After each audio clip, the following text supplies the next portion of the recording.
Dave Biddle, 24/7 Sports. Hi, Ryan. Can you discuss the impact of Justin Fry, just what he's brought to the offense as a whole? The offensive line seems to be playing well, running game seems to be clicking. Just what has Coach Fry brought to the table?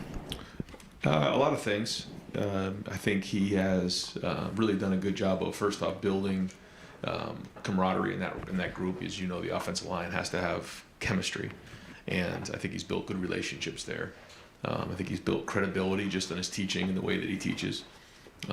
But we're off to a good start there. We still got a long way to go. We still are building, we're growing. There's still a lot of things we need to get better at, a lot of things. But I think you can see that we're targeted, we're playing with an edge, running off the football. And that has had a big impact on our offense and the way that we're trying to strike that balance. But I think his impact has been felt. I know Mayan is in better shape this year, so that's probably one reason he's looking so good. But what's maybe another difference about Mayan this year? I mean, you definitely can see it. Yeah, I mean, he had a really good preseason. I thought he had one of the better preseasons of anybody that was going into the season. And but when you go back, he has had some good games for us.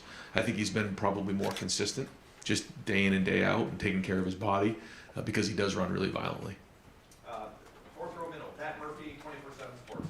Ryan, during the offseason, we talked about Tanner a lot, but I think it was more what he could bring from Oklahoma State to help learn the defense. When you guys looked at him on film, what did you see as a player on the field that maybe we didn't talk about enough in the offseason? We watched film of him, but we also took a lot of recommendations from Jim on that one because he obviously knew him very well. So, the feedback that we got, and certainly we did watch film and saw that he did have some production. And having a veteran guy back there was going to be critically important as we made that transition to the 3 safety system and building a little bit more depth back there and another number. So when you kind of add all of those things up, it made sense for us. But it was also about who Tanner is as a person. He really, you don't just walk into this environment here and demand respect. You have to earn it, and he's done that. He did it in a short period of time. Really helped the guys learn the system. And but you can see his ability to make 2 huge plays in the game on Saturday night in a big spot. So his experience, preparation, and hard work's paying off. Third row right, Rob Aller, Columbus Dispatch. Ryan, you're offensive coach. You even call Jim the head coach of the defense, but you still have to know something about defense, and you have to stick your nose in there. What's the percentage of time you spend in a week looking at defense? Are you in those meetings? Just don't want to give the impression that this is like total hands-off. Yeah, well, on Sunday, we come in, meet with the offense, go through the film, and then on Sunday go do the same thing with the defense. And we talk about personnel, we talk about schematics, we talk about what's coming ahead, what we need to get done during the week. And as the week goes on, just have discussions about things that are going on in practice and personnel on the other side, schematics. But I try, because I've been there before, I feel like, when I say something, as the head coach, people usually, overreact. It's just the way it is. Now, Jim has been great. He doesn't do that. Sometimes he allows me to say things and he takes it in and we have a discussion about it. And he's very, very intelligent that way. But at the end of the day, I want him to trust his instincts on things. But I try to be someone to just kind of throw ideas off, looking at it through the offensive side of things. And then obviously just the culture of the team is more where I'm involved with, and with those guys in special teams, and but the schematics and the day-to-day stuff, that's really all him. How much do you get to know guys, players on defense? Do you wish you could get to know more? Is it? I think that's where the special teams comes in, and that's where I try to do the best I can throughout the week when I'm not on the field, with the offense or in meetings with the offense. Try to get around those guys the best we can and spend as much time as we can and take good care of them. And I think they all recognize that and understand that, in order for this to work, the offense has to be right as well. And I think that they respect that, and it's worked.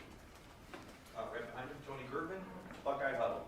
Ryan, I think it's sometimes kind of silly to critique or criticize CJ because he's basically being judged against perfection. But after the game, he talked about he has to make sure he doesn't get bored or lose focus. I'm wondering, did you see any of that after watching film, maybe? I thought he played well. I thought he was efficient. I thought he made some really good throws. But like everybody, there's always things that you got to grow on. You got to get better at. He knows that, and that's unlike any game. He's I think people ask, what can he get better at? And everything. You know, I say that after this week. I said it at the beginning of the week. I said it last year. And if he was here for another 3 years, I'd say the same thing. I mean, every week you got to get better. He's not, like you said, he's not perfect. Nobody's perfect. So, and don't expect him to be. Don't want him to play that way. Certainly don't want the guys ever thinking they have to be perfect. I want them to play and trust their eyes and trust their instincts. So, still a lot to learn from, a lot to grow from, but you can see his progress has been strong, and as he's building and getting better. And you talked about not wanting to put too much on his plate. Do you consider putting more on his plate to make sure he stays engaged, or is this? Is that No, I think he's being critical of himself. You know, he's engaged. He's doing a great job. I mean, I think, you know, he has to answer some questions that are probably unfair to him. I mean, you know, throwing 5 touchdowns again and beating a team the way we did and playing the way we did. I mean, that's a heck of an outing. So, you know, he's probably just trying to explain a couple of bad passes, and that's okay. He's going to have a couple passes that he reads that he wants back. I had about 10 calls that I wish I had back. That's just the way football goes. So, you know, if you poll a lot of the guys in the NFL this past Sunday, I'm sure there was a lot of them that said the same thing. So that's playing football. And when you play against, you know, conference opponents like we do and teams like Wisconsin, there's going to be things that come up that maybe didn't the week before. And that's where you got to continue to grow. And that's what we're talking about going into these past couple of weeks, is identifying the issues and making sure that you address them and learn from them and grow. Right next door, Cameron T. Robinson, The Athletic. Ryan, you mentioned CJ and how much he just wants to get better all the time. From where you saw him against Notre Dame to now, where have you seen the most growth from him in the last 4 weeks? I just think he's gotten a rhythm a little bit with the offense, and again, losing Jackson really got us out of rhythm in that game for sure. And the way the defense was playing, you know, we just decided to, you know, run the football because we felt like we were, and that was okay. That's how we won the game. And I thought down the stretch in that game he was excellent. I think he was about 9 of 10 and really good in the fourth quarter. But, you know, having Marvin and Emeka and now Julian, Xavier Johnson, you know, that's a whole different group than he had last year. You know, it was Chris, Garrett, and Jackson, and he didn't have any 3 of those guys out there. And Jeremy Ruckert was the tight end. So I think what we've done is we've built the offense around those guys now, which is a little bit of a different feel. And I think CJ's embraced that, and he's gotten into some chemistry with those guys over time, and those guys have settled into some roles, which has been, you know, really the blessing, the silver lining behind not having Jackson here for you know, some of these games. Well, have you been, I don't want to say surprised, but maybe impressed at the way the receivers have played, knowing the injuries you guys have had over the last 4 weeks? No, it's about what we see in practice, about what we expected, but proud of the way they played, and I know they still, you know, feel like there's a lot of meat on the bone, and, but the chemistry is being built, and there's been some production obviously in that room, and also in the tight end room. Fourth row left, Andy Andrews, Buckeye Sports. Yes, Ryan, I had a couple questions relating to Cade Stover. Just kind of watching the game back, his run blocking kind of popped. When did you start seeing that from him and his development, and when did that kind of emerge as a big part of this game? It's one of those things when you're developing as a tight end, it takes time, and sometimes you feel like you're working, you're not making any progress, and then all of a sudden one day you wake up and you're like, here we are. And I think that's happened with Cade. It took some time to get there, you know, because you have to do so many different things. But he had a great offseason. His leadership was off the charts, and I think along that journey there was probably some doubt along the way, but he stuck with it. He was resilient. He persevered through that, and because of that, he's stronger for it today. And now you're seeing the best version of him. Obviously, there was a lot of his blocking success came in line, maybe from kind of that split wing position, but also I wanted to ask specifically, there was a play early in the game, I believe it was a bubble to Emeka, where he was split out in the slot and he served as the lead blocker on that bubble screen. What about his skill set makes him a good blocker in space on those kinds of plays? Well, I think when you look at Cade, when you look at Mitch, when you look at G, when you look at all of our receivers, they block on the perimeter, and that's a strength for us. And it has to be moving forward. I mean, they're all strong, rugged players, and so, yeah. Anytime you can get guys out in space like that, and I know exactly which play you're talking about. I mean, Cade did an excellent job on that safety or nickel, whoever that was. I mean, he was strong. His hands were inside. He used good technique, and that created a play of probably about 8 to 10 yards for us. And we look at that as the run game, and that's just an extension of the run game, and it's forcing defenses to cover us sideline to sideline. And then once you start to spread them out, then you want to start running at them inside, and that's the idea. But you have to have guys who are willing to block on a perimeter, and Cade's one of them, but I would say that all of our receivers are doing a good job out there on that. Fourth row left, Jacob Bench, Blanchard.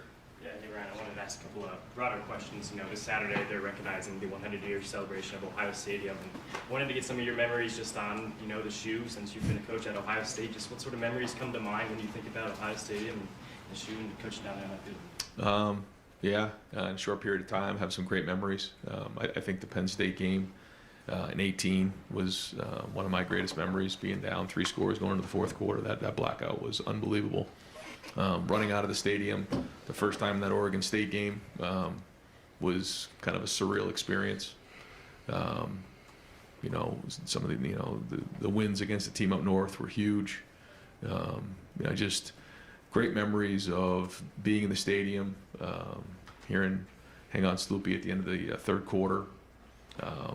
You know, just the band, you know, even pregame, you know, just the excitement of being in that stadium. But I'd say probably my 2 favorite things is listening to the crowd after a touchdown, or listening to the crowd after a third down sack or stop. Are my 2 favorite things, because that's when I think the stadium's at its loudest. And you know, when you look back on those times, it makes you smile. You know, from a Big Ten perspective, with conference play getting fully underway, teams, you know, play tough against each other. You know, losses here and there for other teams and things like that. I think there are 4 undefeated teams left in the Big Ten. Do you ever have concerns that, you know, at the end of the season there might be CFP implications from teams playing tough against each other in the Big Ten, or for your team or otherwise? Sure. Yeah. I mean, that's always a concern. Yeah. I mean, anytime you play one more game, that's, you know, 7 more losses in the conference. But it is what it is, and that's what makes this the best conference in the country. And you have to bring it every week, and that's why we talk about competitive stamina. You know, we're not allowed to have a bad day. And again, this is a message that's been going on for a long time, and here we are right in the, now we're kind of getting into the conference play, and we got to do it again this week. Deep left, Brendan Gulick, Buckeyes Now, on Sports Illustrated. Coach, your thoughts on a secondary that was obviously a bit shorthanded this weekend. After watching the tape, how do you feel they played? I'll give a lot of credit to Tim Walton and Jim for getting those guys ready, and then for Jair and JK to step up the way they did. Very proud of them. But I think it goes to show you these guys both practiced all spring, all preseason. I don't think they missed a practice between the 2 of them. And when you're going every day and you're practicing, the only way to get better is to practice, and they did. And so when we went to put them in the game, the whole team believed in them because they saw it in practice. We knew it wasn't going to be perfect, but they played very well, and they're both very talented. You could see it out there when they stepped into it. And so now they got that first start under their belt in a huge environment. So now hopefully they can, find the speed of the game. And you know, I think about, you know, the first start for a lot of guys, it's hectic, it's a lot of emotion, it's crazy, it's exhausting. But now they can move on, get that past them, and focus on getting better. I want to ask you a question about play calling. One, your sort of how you have evolved as a play caller, your influences. There were a lot of people who are very complimentary of the way that you called this game. So I'm just curious how you evaluate at the end of the day, hey, what did I do well? What do I want to do better next time? And how do you keep learning? Yeah, I always say they're good calls if they work, right? I mean, I'm dead serious. I mean, it's a good call to go for on 4th down if you convert. It's a great call if it works. And so it's the players and the coaches who, you know, put the plan in, teach it, walk through. I mean, just to get one play ready. You know, we missed a play that we had an opportunity. It drew up exactly the way we wanted to. The protection broke down and we didn't hit it. And it was like a knife right into your chest. I mean, hours and hours and hours of time for that one play. And we didn't quite get it. But there was a lot in that game that we did get. And there's a lot of work that gets put into one single play. And I think our guys are taking some pride in their execution. But at the end of the day, it's about players, not plays. And I think, you know, as coaches, we can start talking about, well, you know, play calling and this and that. And at the end of the day, get the ball to your best players. And if those plays are working, guess what? They're going to get called again. If it doesn't work, it's probably not going to get called again. And it's as simple as that. And you trust the guys around you. But that's why we talk all the time about how important Tuesday and Wednesday is. You know, you got to put the work in so that you've prepped and you've worked against all the different looks so you can execute on Saturday.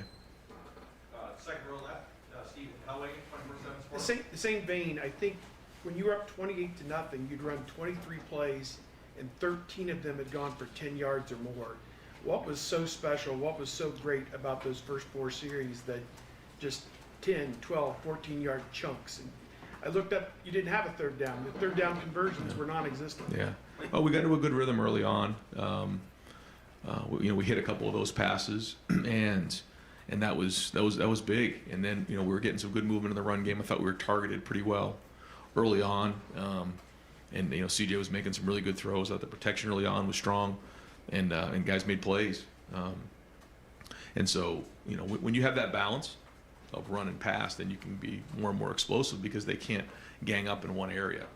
And I think that you're seeing certainly our weapons on the outside, but now you're seeing our weapon with Cade, the running game. So we're going to keep trying to build in those areas so that they can't hopefully take away one thing against us, then maybe it opens up something else. But it all comes down to execution. And it could be a great play, it can be all designed well, but if we're not executing it at a high level, it doesn't work. And I think to answer your question, it's about the execution, and it was good in that first half for sure. Right next door, Stephen Means, Cleveland.com. A lot of time has been spent over the last couple of years talking about Julian's health for obvious reasons. But now that he's back on the field, what did you guys like about him as a wide receiver coming out of high school? And how much of that have you seen coming? Yeah, first off, his physicality, his work ethic, his ability to get the ball. I think you can see what you didn't, really notice probably, or maybe you have to go back and watch is just how physical he is in a run game. So that's a huge advantage for us in the run game that probably not a lot of people are talking about. Cracking safeties and going down and being physical, where in the run game typically there's somebody extra coming down in the box. We know that. We've talked about this for years. Well, if you have a wide receiver like Julian, like a Mecca, like Marv, like X, like some of these guys who are going in and making blocks on those safeties, well, now we can get the ball to the corner, and that makes a big difference. So that part's big. But then even in the pass game, you can see how physical he was on a couple of those runs after he caught the ball, in particular the touchdown. Just strong and powerful. And you have to understand what kind of a receiver you are. And because of his strength, he's a mismatch for a lot of DBs.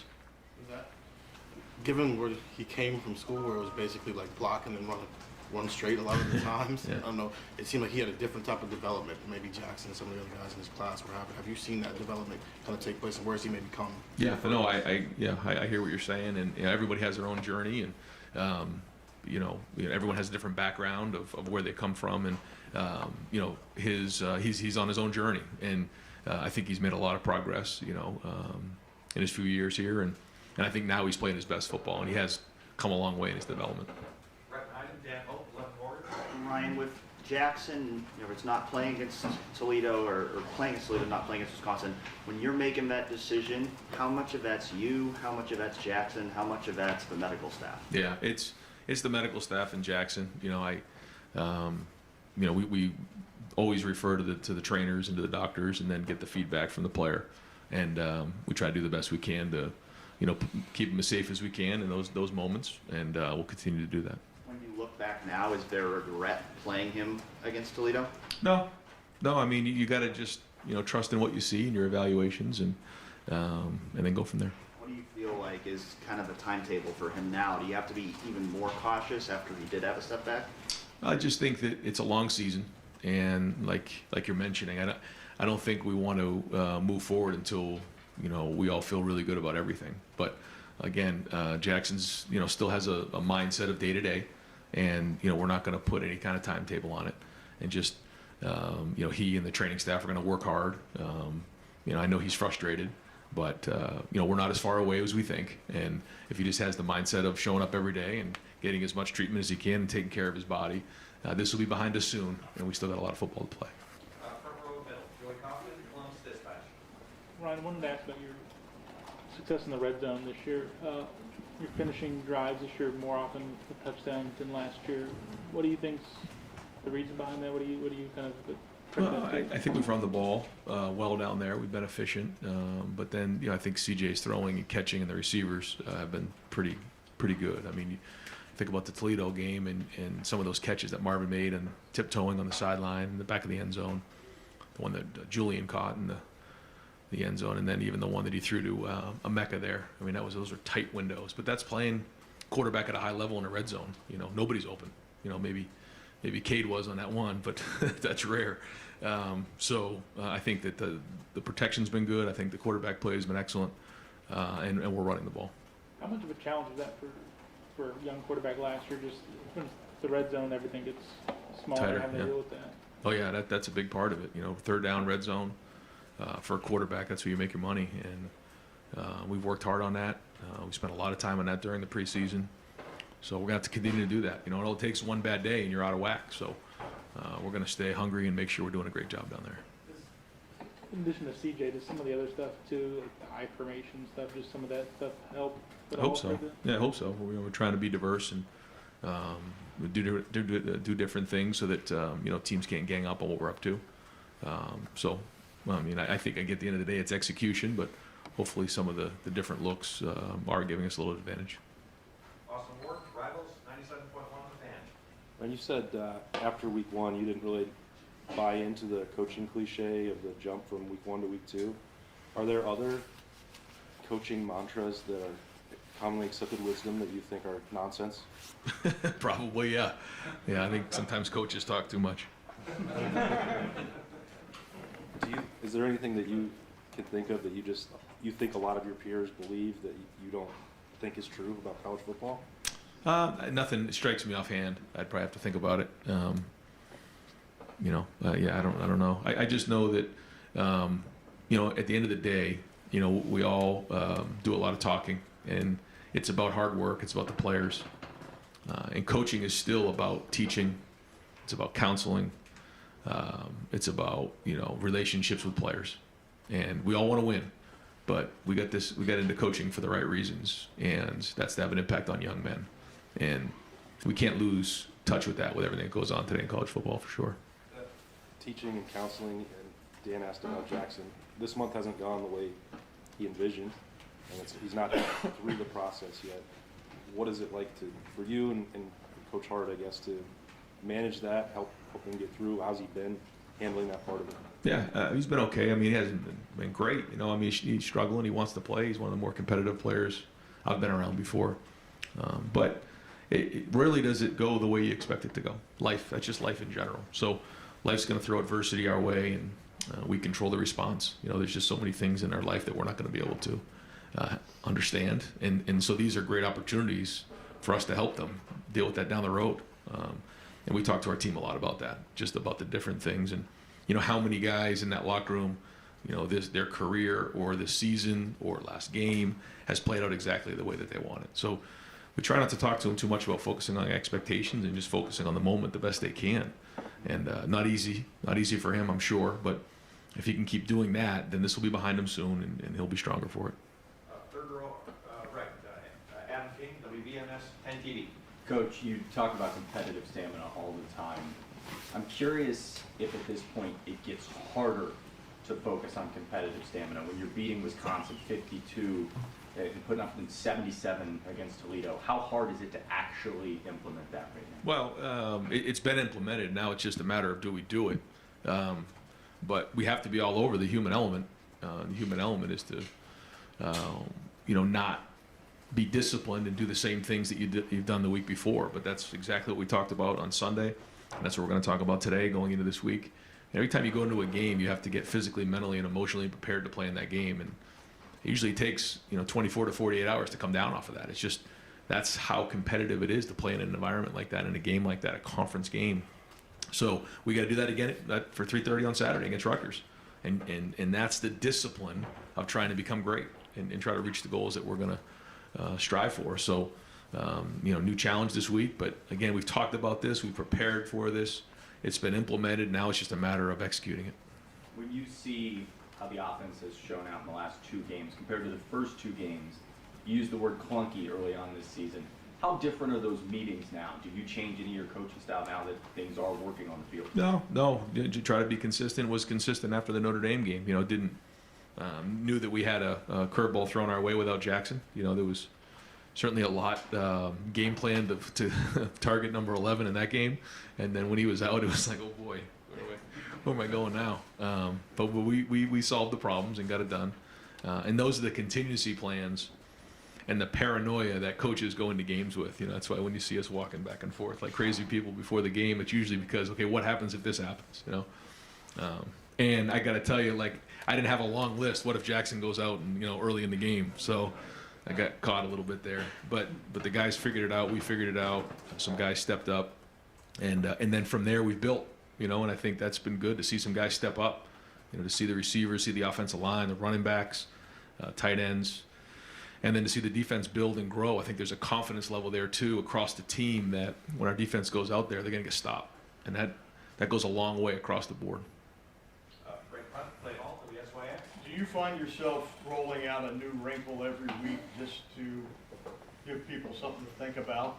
Yeah, we try to. I think that's the balance. Is you try to be creative. You want to you know, keep things fresh, give the defense new looks, and give the offense new looks, but also do the things that you know well. And we've gone, you know, to both ends of those spectrums before. You know, too vanilla, they can tee off on you, or too much, and you have a struggle. You struggle to execute. So where is that balance? And that's where the work gets done during the week. What's Greg Schiano's best trait as a coach? He has a lot of great traits. He's an excellent motivator. You know, creates great relationships with his players. Motivates. He's very intelligent. Really can drive. You know, the whole program at a high level. He sees it, understands what needs to get done. I think he's an excellent leader and a very smart coach. Right front, Don Ferry, WBNS 10 TV. Coach, you worked very hard in the offseason on toughness, and that was one of the goals. How was the toughness Saturday night against Wisconsin? I thought it was good. I thought you could see a lot of guys playing with an edge, and that's what our expectation is. And so now we got to continue to do it and find out again if this is just something we've done in a couple games or if this is our identity moving forward. But I think we've shown that we can do it. As you look at Rutgers, you know Schiano. What do you expect Saturday out of them? Yeah, a dogfight. You know, they. You know, they're 3-1. They played good football this year. They have good players. You know, Greg's into, I guess it's his third year now, and you know, so now he's starting to get his guys in there, and you know, every year they get stronger. So, you know, like I said, nothing changes in terms of our preparation. We got to do a great job, and they're better than they've been in the past. Second row middle, Nathan Baird, Cleveland.com. Between Denzel, Cam, and Hancock, any of those three that you expect to be able to play on Saturday? Just what is the evaluation process? Yeah, we're hoping to, you know, have at least Cam and Denzel back. I don't think we'll see Jordan here, you know, for at least another week or so. But we'll see. We'll kind of evaluate it and, you know, get a better feel for it later in the week. When you knew coming into this year that you had both a thin situation there a little bit, scholarship-wise, but also a very young room, any of that play into why you wanted Tim Walton to be the guy to lead that group, or are there attributes that he has that you thought are just a good fit for a room that is that young, where you need to bring up the young guys? Well, both. I think that Tim builds great relationships and has really done a great job of mentoring that room. But it was also the fact that Tim has a great, you know, resume. He was a player here. He relates well with the players. He's really intelligent, knows technique. I mean, he kind of checked all of those boxes that we were looking for, and he's a great person. And we're glad he's with us and he's a Buckeye. Is that something you already knew him and those things about him, or was that something there was a process where you were getting that feedback from? I had met him before, and then just, you know, you have so many people in such a small world in the coaching industry, and you know, when you talk to so many people after a while, and it's just all positive feedback, then you know, people will tell you, you know, and all it takes is a couple bad recommendations for you to walk away from somebody. But everything just came back glowing about Tim, and so you knew he was special.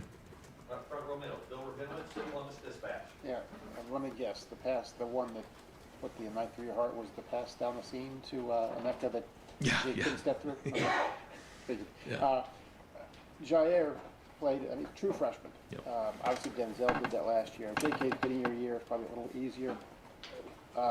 What did you see in Jair that made you think he's ready? Well, I think it was just the practice. He's out there every day. You know, just doesn't miss a rep.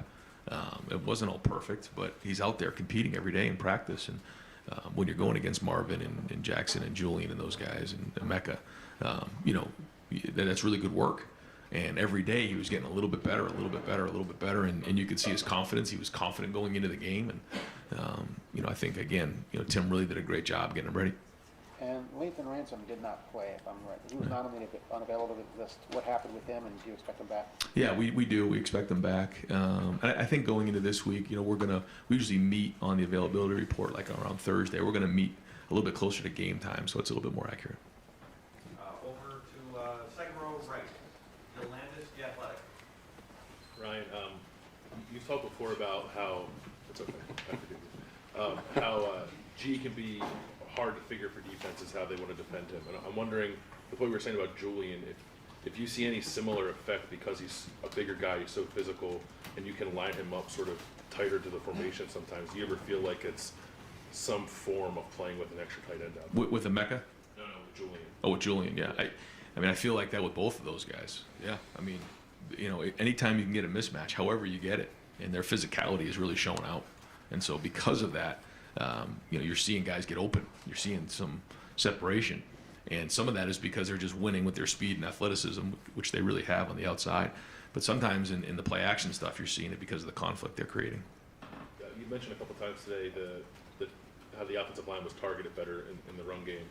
And we talked about that through the offseason. I think we wondered, well, what will you change schematically? Will you be more physical? How much of it was just your tracks being better and being able to identify those kind of things better? I think it's all the above, but I think it's also the accountability of the guys up front, and but it's also the running backs, it's tight ends, it's everybody involved, and but I do think right now that they're coming off the ball better and they're targeting than they were at the beginning of the season. Each week they get a little bit better, so we'll keep growing.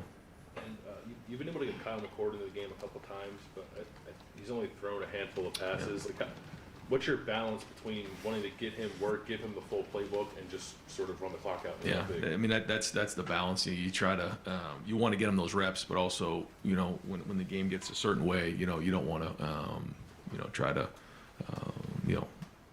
I guess upstage somebody. I just try to be sensitive to that in those moments, but at the same time you like to get them reps, and so we've tried to create a few like short passes for them, and even like the bootleg pass that was kind of supposed to be in the flat, and kind of in the Toledo game he snuck out the back end, and Kyle's just playing. It was a good read and a good throw, and it worked out. But late in the game like that, we try to respect what's going on, respect the game. Do you ever sense Kyle gets frustrated when he's out there just kind of catching it and handing it off? Probably, yeah. He's competitive. He wants to do it, and he'll have his opportunity. Time for a couple more. Spencer Holbrook, Letterman Row. Ryan, a lot of it takes maybe like 3 or 4 games on the defensive line, but Teron Vincent's a guy who kind of pops when you watch him in the film.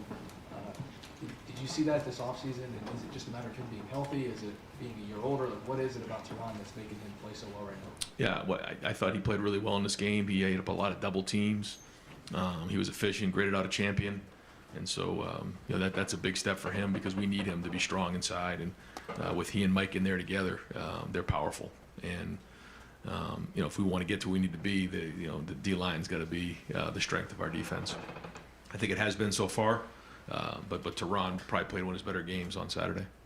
You watch every team back however many times you need to, but are you even surprised sometimes when you see Tommy making the plays that he's making? It seems like he's just on a different level right now. Well, he's seeing it. He's playing fast, like you said. He's downhill. He's diagnosing plays, and he's the leader of our defense.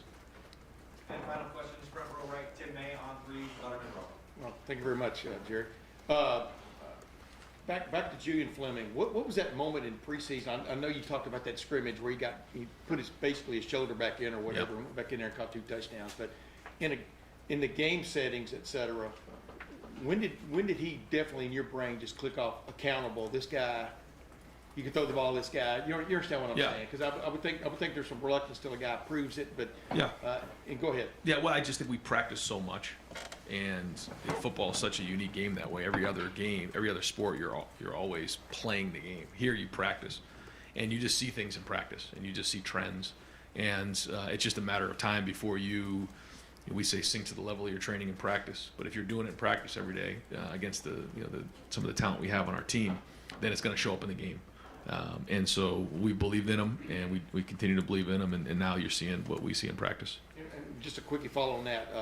What's your highlight of him? Is it Is it that catch he made on the sideline there against Toledo in the I like the one he caught where he ran a couple guys over to finish it off. I mean, just the toughness and the physicality. You know, he had a really good offseason with Mick in the weight room, and you could see it pay off right there. That was going to be my choice number 2. I can beat you to it. Yeah, exactly. And one last thing, Mitch Rossi, what does it just do, you know, for you guys schematically when you do give him that little inside handoff, when you do give him that dive, whatever? I mean, that's something y'all have rarely ever done, you know. And I don't know, just what does it do for you knowing you've got that now and you have that threat to show the defense? You understand what I'm saying? Oh, yeah. You know, we kind of recognized it towards the end of last year, but hadn't really put a lot into it. And then as we went into the Utah game and the Rose Bowl, you could see we started to use Mitch a little bit, and then had a long conversation with him in the offseason about this very thing that you're talking about. And we see some things in Mitch that really can help us. And you're starting to see it, you know. You're starting to see what he can do, and it's a weapon for us. And as we go, especially situationally, it's going to be very, very important for us. And you know, like the touchdown that we had, the handoff that he had, like those are third down conversions. Those are big plays for us to keep drives going. So you know, he's worked really hard, and he has some versatility. So he's a weapon for us. Smart question, but why are y'all reluctant to call somebody a fullback? I mean, you can call him whatever you want. I don't care. You guys don't listen. Yeah. I don't know. I guess because it's been a while since we've had one. Yeah. Thank you. Yeah. All right. Thanks.